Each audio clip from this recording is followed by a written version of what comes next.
கிறிஸ்துவுக்குள் மிகவும் பிரியமான சகோதர சகோதரிகளே, இயேசு கிறிஸ்துவின் நாமத்தினாலே உங்கள் யாவருக்கும் எனது அன்பின் நல்வாழ்த்துதலையும் வணக்கத்தையும் தெரிவித்துக் கொள்கிறேன்.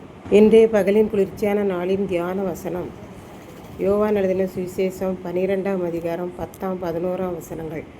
லாசருவை நிமித்தமாக யூதர்களில் அநேகர் போய் இயேசுவினிடத்தில் விசுவாசம் வைத்தபடியால் பிரதான ஆசாரியர்கள் லாசருவையும் கொலை செய்ய ஆலோசனை பண்ணினார்கள். பெத்தானியாவிலே இயேசுவின் பாதத்தில் மரியாள் தைலம் பூசினாள்.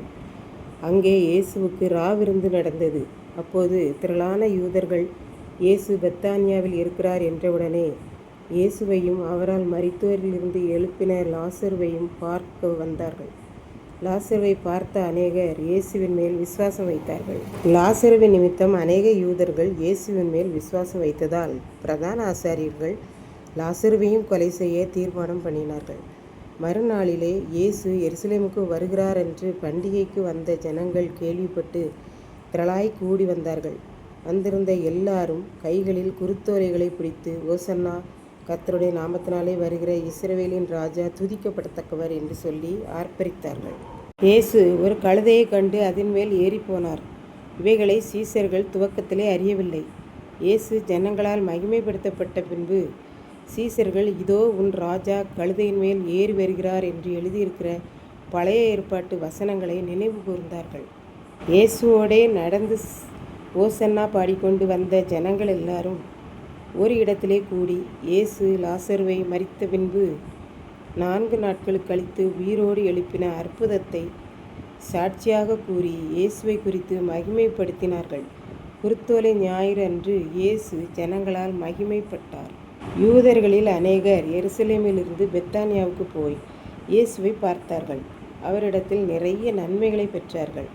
பின்பு மரித்த 4 நாட்களுக்கு பிறகு இயேசு உயிரோடு எழுப்பின லாசருவை அவர்கள் முகமுகமாய் பார்த்தார்கள்.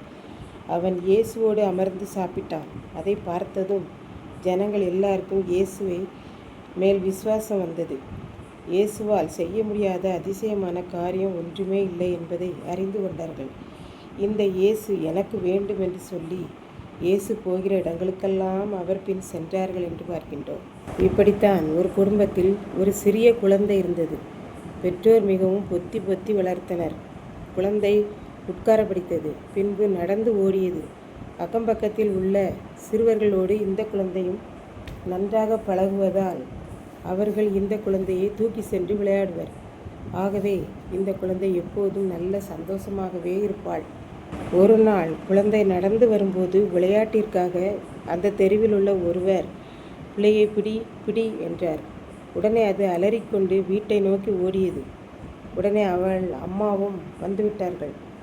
ஏன் அம்மா அழுகிறாய் என்று கேட்டார்கள்.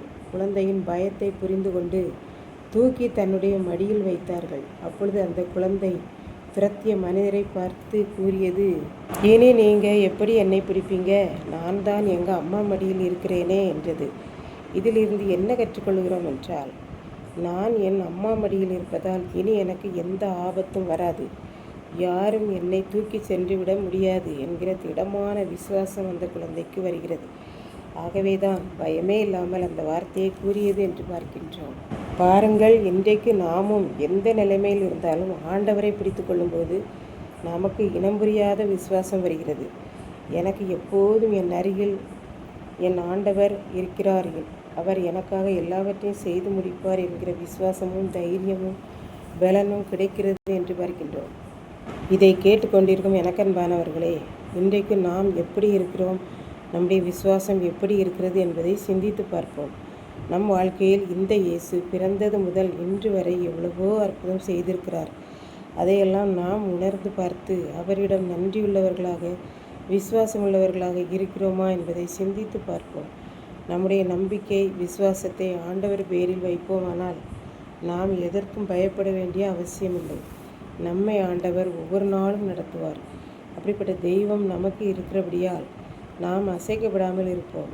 அந்த நம்பிக்கையையும் விசுவாசத்தையும் நாம் இயேசுவிடமிருந்து பெற்று சந்தோஷமாக வாழ்வோமாக. கர்த்தர் தாமே இந்த வார்த்தைகளை ஆசீர்வதிப்பாராக. ஆமென். ஜெபம். அன்பின் ஆண்டவரே, இந்த அருமையான நல்ல நாளுக்காக நன்றி செலுத்துகிறேன். இப்போதும் இந்த வார்த்தையை கேட்டுக்கொண்டிருக்கிற ஒவ்வொரு பிள்ளைகளும் உம்மிடத்திலே விசுவாசம் வைத்து வாழ்ந்து ஆசீர்வதிக்கப்பட அருள் புரியும். மீட்பர் இயேசு கிறிஸ்துவின் நாமத்திலே தாழ்மையோடு வேண்டிக் கொள்கிறேன் பிதாவே. ஆமென்.